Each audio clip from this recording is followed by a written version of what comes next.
Seja muito bem-vindo ao maravilhoso mundo de Beyblade, onde peões de alta performance com peças intercambiáveis determinam o resultado de uma batalha que depende de muita coordenação motora, estratégia de jogo e um pouquinho de sorte também. Pessoalmente, eu acompanho Beyblade desde sempre. Isso porque conheci a franquia lá em 2003, quando estreou aqui no Brasil apenas alguns anos depois da estreia oficial no Japão, porque a franquia é uma franquia de sucesso e isso nós sabemos. E ó, depois de quase 8 anos de canal, depois de inúmeras batalhas, depois de inúmeros itens adicionados à coleção e depois de vídeos diários no canal por tanto tempo, com a proposta de analisar esses produtos que não tem um apelo apenas no design, mas o jogo em si traz alguma coisa diferente, e eu posso dizer pra você que essa coisa diferente trabalha exatamente em cima dos princípios que a Takara Tomy traz nos seus produtos e nos seus hobbies de maior sucesso no Japão. São eles 3, na verdade, que você pode considerar como coleção, competição e customização. Esses 3 elementos estão presentes nas franquias de maior sucesso da Takara Tomy. E hoje em dia, muita gente conhece Beyblade, ou pelo menos já ouviu falar desse hobby.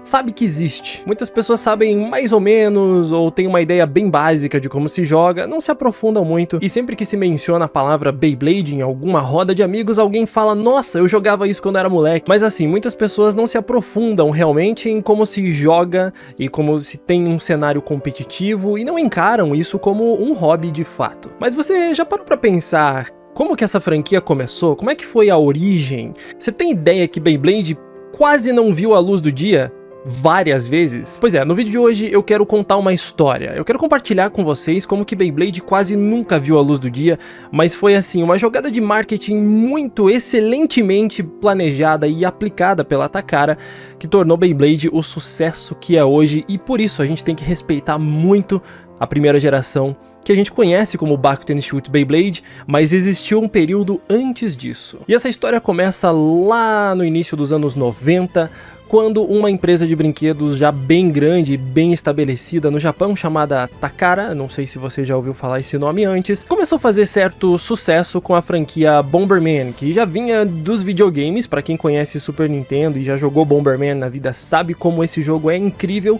e era bastante popular na época, então a Takara conseguiu uma licença desses produtos para fazer colecionáveis, para reimaginar o jogo que nós conhecíamos como bolinha de gude, e aí eles fizeram Bidaman.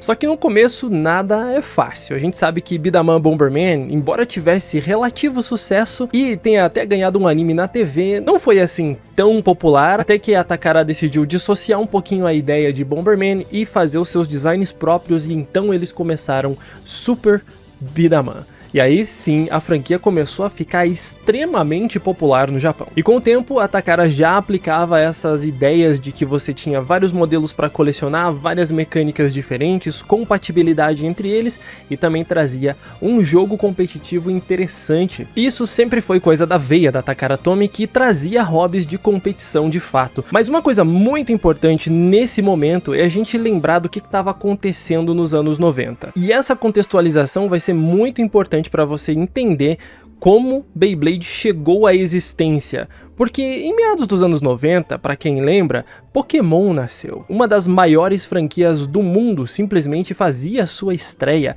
e tinha seus jogos em Game Boy publicados, e foi um sucesso absoluto. Tanto que a gente vê o sucesso de Pokémon até hoje, desde 95, 96 até hoje, a gente vê Pokémon sendo incrivelmente popular.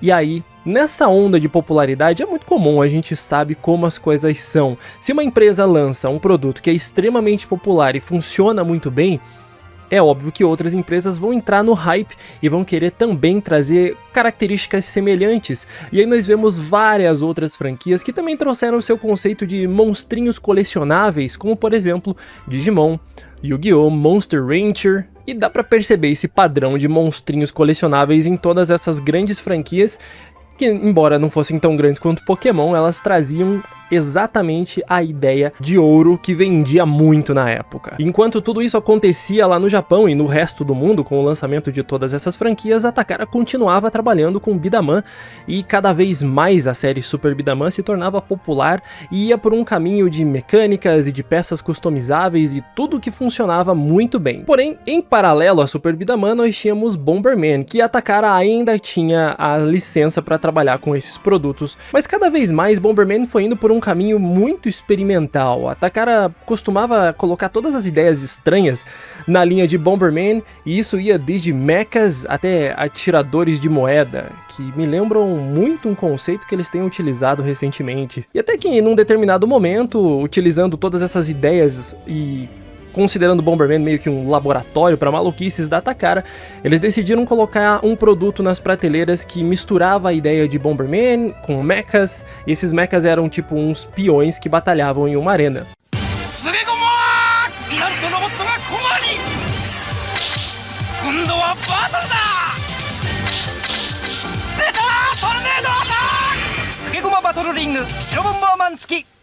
Ah, então tá aí, essa é a origem de Beyblade, e a partir daí começou a dar certo? Não. Demorou um pouquinho mais que isso pra Beyblade começar a dar certo, porque essa ideia dos peões em Bomberman simplesmente não deu certo. Eles engavetaram o projeto, esqueceram que aquilo existe e continuaram fazendo Beat'em, Bomberman, enfim, eles continuaram com as franquias padrão e deixaram lá a ideia dos peões. Só que a Takara sempre gostou de trabalhar com esses conceitos de reinventar os jogos e brincadeiras clássicas. O próprio Beat'em tá aí pra provar que bolinha de gude tinha uma ideia interessante para ser colocada e aplicada através dos modelos que eles vendiam, tornando os tiros muito mais fortes, tornando as competições muito mais interessantes, dadas as mecânicas incríveis que eles criavam para essa franquia.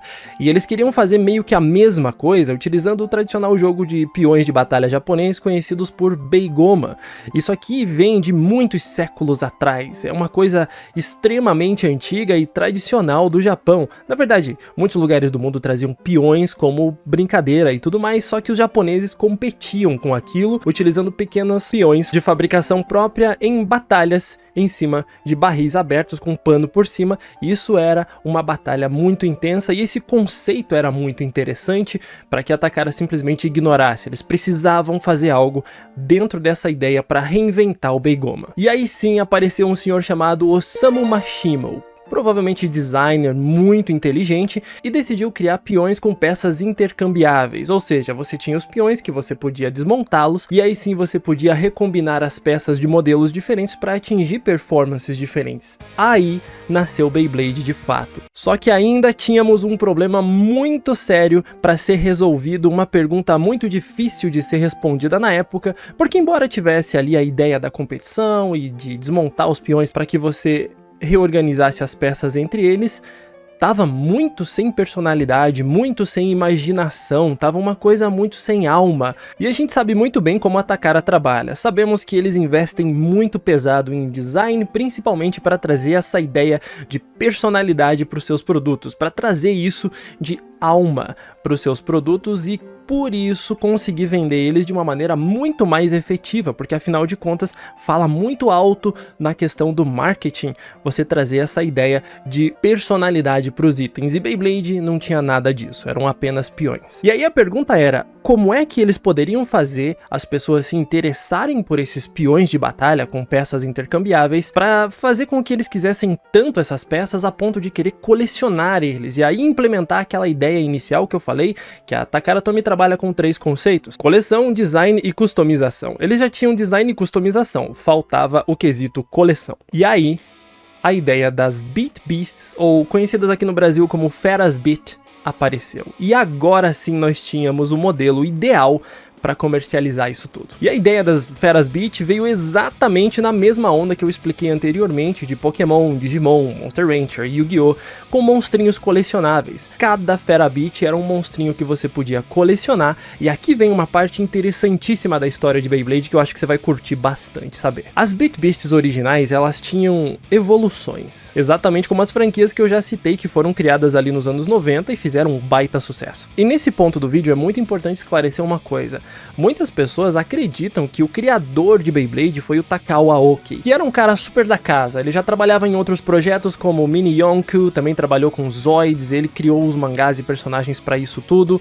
Mas ele é apenas, e vou colocar muitas aspas aqui porque ele é muito bom no que faz, ele é apenas o artista de mangá contratado pela Takara Tomy para criar personagens e uma história para aplicar aqueles produtos e ficar mais fácil a venda. Então, os criadores de Beyblade de fato são o pessoal de desenvolvimento e os engenheiros da Takara Tomy, e a partir da criação desses produtos, eles contratam o artista, no caso aqui foi o Takao Aoki, para criar personagens e uma história para atrelar eles a esses produtos e tornar a venda muito mais fácil. O marketing aqui ficava gritando, e isso acontece exatamente em todas as gerações, em todas as linhas de produto, é assim que se faz. Primeiro cria-se o produto, depois contrata-se artistas e estúdios de animação para criar histórias e personagens. Só que a ideia de você fazer um mangá e criar personagens e elaborar uma história toda em cima de Beyblade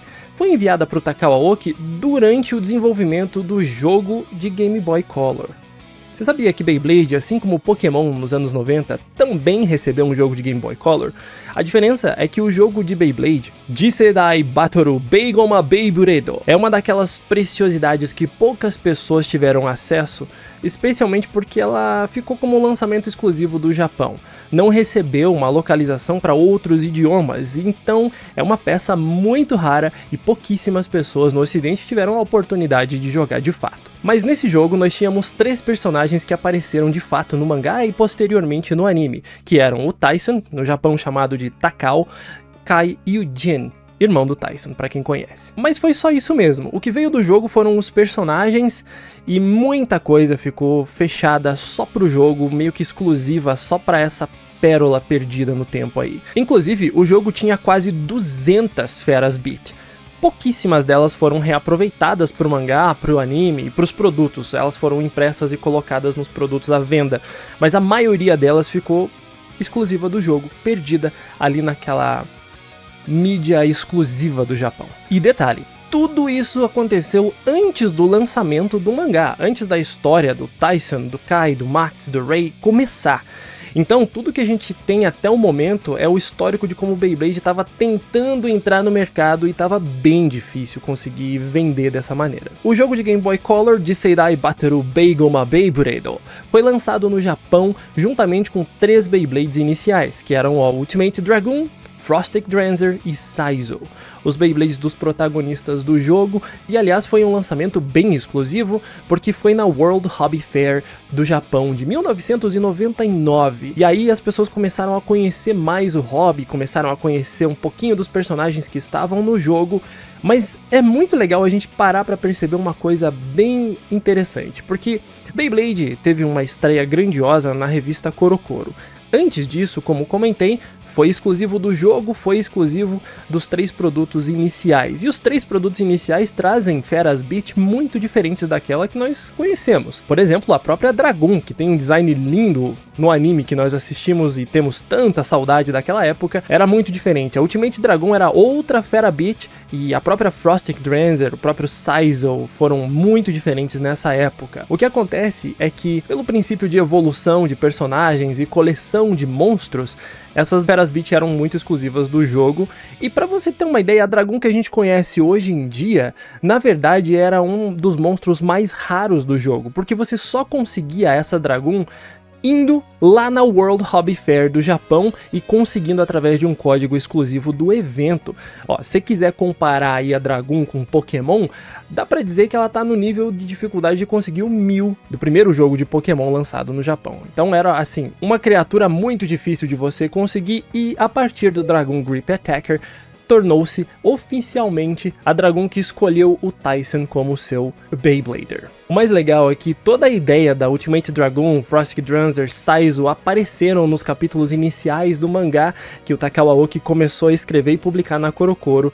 E aí sim a gente começou a ver mais popularidade vindo pra Beyblade, porque, querendo ou não, o mangá é algo muito grande no Japão e isso atrai um público muito grande também. E futuramente o mesmo aconteceu com a Frostic Dranzer, que virou a Dranzer que nós conhecemos hoje, e o próprio Saizo, que mudou completamente e virou a Metal Drigger utilizada pelo Jin no anime, pra quem assistiu. Mas ainda assim, com o evento e mesmo com a revista CoroCoro publicando os capítulos do mangá, Beyblade ainda precisava de algo mais pra realmente explodir em popularidade, e foi no ano seguinte que eles contrataram o estúdio Madhouse para fazer a versão em anime para estrear nas TVs japonesas, e a partir daí Beyblade teve uma explosão de popularidade e foi uma coisa insana. Para você ter uma ideia, a popularidade era tão grande que não foi apenas entre as crianças que colecionavam e batalhavam com seus Beyblades. Os pais dessas crianças, adultos, se encantaram com a franquia a tal ponto que faziam os combos diferentes para os filhos usarem em torneios oficiais. Os caras chegavam a viajar através do país inteiro só para participar de um evento e ver as batalhas acontecendo. E por conta de toda essa popularidade, a gente sabe que não é fácil manter os estoques nas lojas. A Takara não estava conseguindo manter os produtos nas prateleiras porque a demanda era muito grande. Para você ter uma ideia, os produtos de Beyblade chegaram a ser vendidos em lojas de conveniência, coisa que não é nem um pouco comum, principalmente para a época. E nem preciso dizer que não demorou muito para Beyblade vir para a América do Norte e aí sim fazer um sucesso tão grande quanto no Japão, quanto no resto do mundo. Beyblade simplesmente explodiu em popularidade e assim, considere que nessa época não tinha internet como a gente tem hoje, não tem YouTube para você simplesmente ligar uma câmera e fazer um vídeo falando a respeito do hobby. Era tudo marketing e boca a boca, as pessoas amavam Beyblade porque, na boa, a franquia tem um charme muito especial que atrai as pessoas. E como eu mencionei um pouquinho antes, a gente teve os 3 Beyblades iniciais, que foram Ultimate Dragoon, Frostic Dranzer e Saizo. Esses 3, embora sejam os iniciais, eles não são tão difíceis de encontrar assim. Até você encontra aí no Yahoo Auctions da vida, numas lojas de usados e lojas de antiguidade do Japão.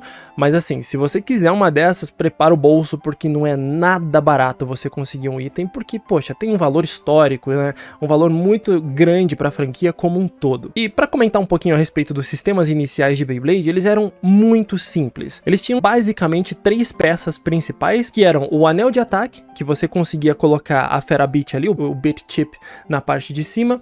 Você tinha o anel de peso, que determinava a distribuição de peso na estrutura do Beyblade para que ele fosse mais agressivo ou mais contido na performance. E finalmente você tinha a base, ou também chamada de Blade Base, onde você tinha a ponta e também a altura. Isso determinava o padrão de movimento do Beyblade na arena. E é na Blade Base que fica o Spin Gear, basicamente a peça que você encaixa o lançador e determina o sentido de rotação dos Beyblades de Bakuten Shoot daquela época. Mas a gente ainda não tá em Bakuten Shoot, porque vários produtos foram lançados antes da estreia do anime, antes até mesmo da estreia do mangá. Sendo assim, todas as Spin Gears eram parafusadas na Blade Base e rodavam somente para a direita.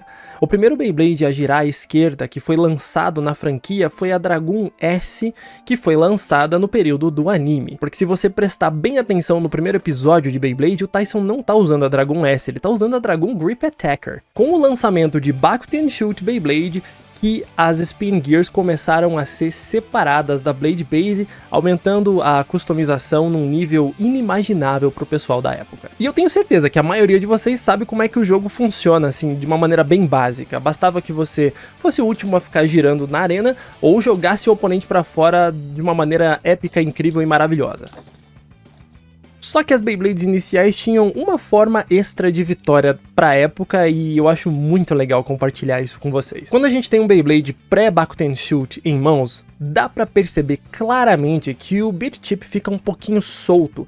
Ele não encaixa exatamente ali no anel de ataque e ele tem um protetor de acrílico por cima. Sendo assim, a terceira forma de vitória dessa época em Beyblade era você ejetar o Beat Chip do seu oponente com um impacto forte o suficiente pra isso. Na boa, vem cá, isso aqui não lembra um pouquinho a ideia de Burst Finish que nós temos hoje em dia? Uma terceira finalização pro jogo já era coisa da primeira geração. E aí com o tempo, os encaixes foram sendo modificados, foram lançados Beat Chips um pouquinho mais longos que encaixavam de fato no anel de ataque com um clique e aí tornava impossível você remover o bit chip. Então a ideia da terceira finalização logo foi abandonada, infelizmente, porque o encaixe dos bit chips não permitia mais isso. Outra coisa muito legal da primeira geração de Beyblade é que a Takara seguia com a ideia que eles já usavam em Bidaman, e todos os Beyblades vinham em cartelas para você destacar, como um model kit mesmo, e aí você montava seu Beyblade do zero. Isso aqui é muito legal por dois motivos principais. O primeiro deles é que você entendia o funcionamento da mecânica do seu Beyblade. Você, ao montar, tinha uma ideia muito clara de como aquilo tudo funcionava. Fora que durante esse processo, e o segundo ponto,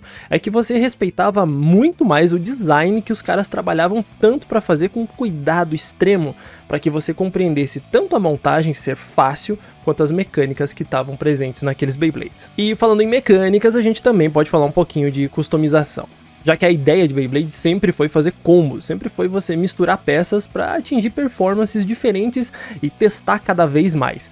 Os pais dos meninos lá do começo de Beyblade faziam exatamente isso e era divertido por isso. E aí sim eu posso comentar que uma das maiores adições para o jogo, em termos de customização, foram os Spin Gears removíveis, que comentei mais cedo, que vieram com o Back and Shoot Beyblade. Com essa peça removível, você tinha a possibilidade de desencaixar uma Spin Gear de uma Beyblade e colocar uma outra Spin Gear de giro à esquerda, por exemplo. Sendo assim, todos os Beyblades tinham a possibilidade de girar para ambas as rotações, bastava você trocar o Spin Gear. E aí, as customizações, as possibilidades de combos aumentaram infinitamente e as pessoas começaram a fazer cada vez mais combinações insanas por isso. E claro que não dava para deixar a franquia parar, por isso a Takara Tomy continuava lançando mais e mais mecânicas e peças incríveis para todos os modelos, para que cada um deles fosse muito único e trouxesse pelo menos uma ideia interessante para que você pudesse combinar com outras peças. Dentre todas essas ideias, a Takara Tomy trouxe algumas muito interessantes, como por exemplo a adição de ímãs. Quando você chega em 2002 com Beyblade V-Force, conhecido aqui no ocidente, nós também tivemos várias peças que tinham rolamentos dentro da ponta e várias pontas com materiais diferentes, como POM, borracha, o próprio plástico também, várias pontas com giro livre para que você tivesse mais tempo de giro do seu Beyblade, e até mesmo motorzinhos de corda, que são as Engine Gears, que eram ativadas graças às Blade Bases em momentos diferentes da batalha, dependendo da Blade Base que você escolhia.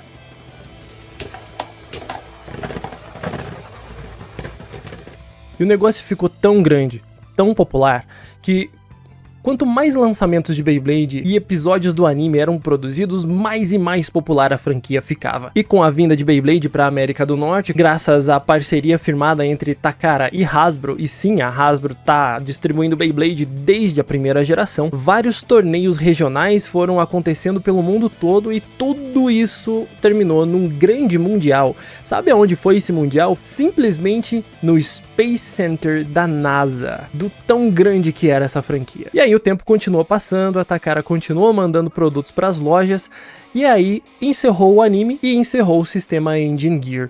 E a Takara queria continuar com a franquia, queria trazer mais novidades para o mercado. Afinal de contas, uma popularidade mundial dessas você não pode simplesmente engavetar e deixar para que em outro momento você lance mais produtos. Eles continuaram tentando inovar, só que graças ao término do anime e também com o término do sistema Engine Gear, ficou cada vez mais difícil você fazer marketing e deixar aquele produto sempre fresco na memória das pessoas. E mais uma vez a Takara estava num período de experimentação, de ideias malucas, até tentou ali um Beyblade Insect, que não deu certo, nem viu a luz do dia. Esse projeto foi simplesmente engavetado porque eles preferiram seguir por outro caminho, que foi o Heavy Metal System, também conhecido como HMS. E olha só, eu sei que hoje HMS são Beyblades muito queridos, muito até populares, especialmente entre os colecionadores, porque são peças bem difíceis de conseguir, bastante raras, são Beyblades muito mais compactos, mas não se engane, quando esse sistema foi lançado lá no começo dos anos 2000,